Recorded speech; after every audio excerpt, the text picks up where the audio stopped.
Chapter 13. The next morning they set out for Palanthas, worried what might happen to Shannara during the time it took them to reach the city.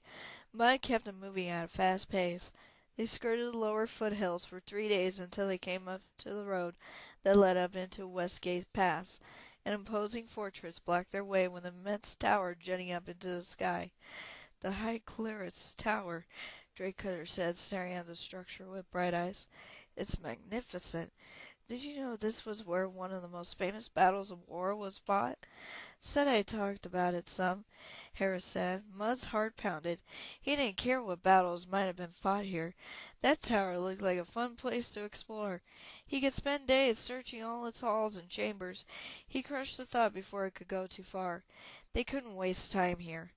Mud hefted his pack and strode up the road that led through a smaller section of the complex on the right. Drake Cutter hesitated and then followed, along with Hera. The way dropped them into the nice high road that led up into the mountains. Tall peaks rose on either side of them. Here spring had come later.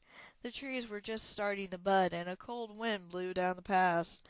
Mud wrapped his cloak around him and put his head down into the wind and hurried on. They spoke little and only stopped to rest a few times during the day. Even with their quick pace, there was still no sign of Palanthas by the time the sky darkened. Mud kept going. He worried that Hera might be tiring, but she never protested. By the time stars appeared above him, Drake Cutter stamped to a stop in the middle of the road. "It's cold, and I'm hungry. We better light a fire and camp for the night." Mud started to protest, but his stomach rumbled so loudly that Hera laughed.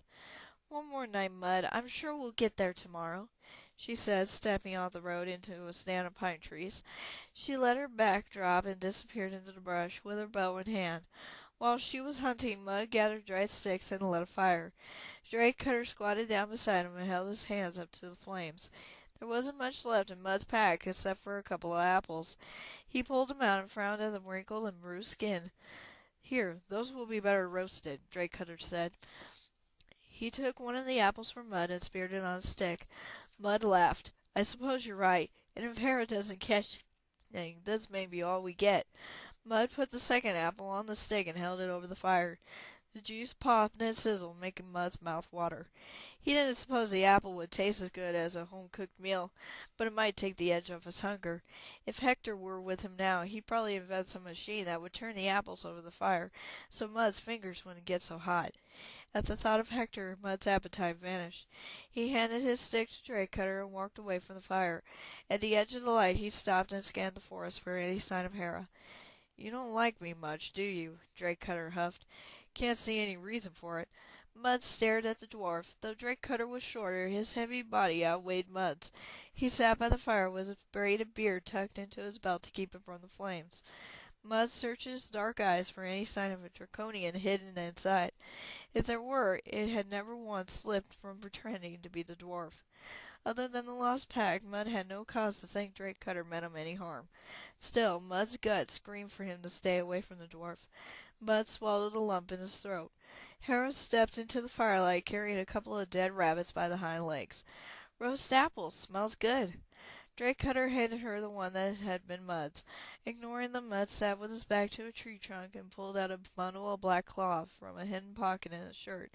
He eased the cloth back to reveal a set of slender metal rods and other shod-shaped instruments.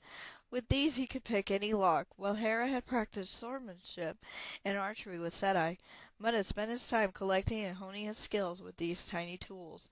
He picked up each one, ran his fingers over the smooth metal, and set it down again, until Hera finished cooking the rabbits. By then his appetite had returned, and he shoved the meat into his mouth as soon as it was cool enough to eat. Mud turned a bend in the road and halted. Hera gasped. Sunlight glittered off a white city in the valley below. Magnificent spires reached to the sky. Broad roads spread out from the center like spokes of a wheel. Mud blinked.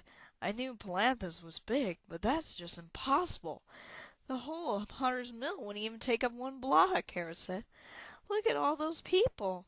Mud grinned. So many houses and shops, mansions and towers. His heart pounded. "Come on," he cried, and hurried down the steep backs toward the city below.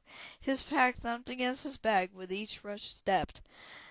Drake Cutter grunted and jogged to keep up with him. Before they reached the city, they came to a stone gatehouse built across the road. To either side of it, steep cliffs stopped any passage, except through the gate. A pair of young knights stood in the gateway, blocking the path with crossed pole arms. "State your business," they commanded. Before Mud could speak, Harris stepped forward. "There's a red dragon terrorizing the villages in the southern Vanguard Mountains. It burned our village and the dwarves. We've come to seek your aid." The knights stiffened. "A red, you say?" the taller of the two asked. "Yes, a big one." Harris somehow managed to look feminine even in her ranger clothes and carrying her weapons. Mud couldn't be sure, but it looked like she might be flirting with the tall knight. "Don't worry," the knight said. "We'll take care of it." He nodded to his companion, and both knights lifted their polearms out of the way and smiled at Hera. Drake Cutter chuckled.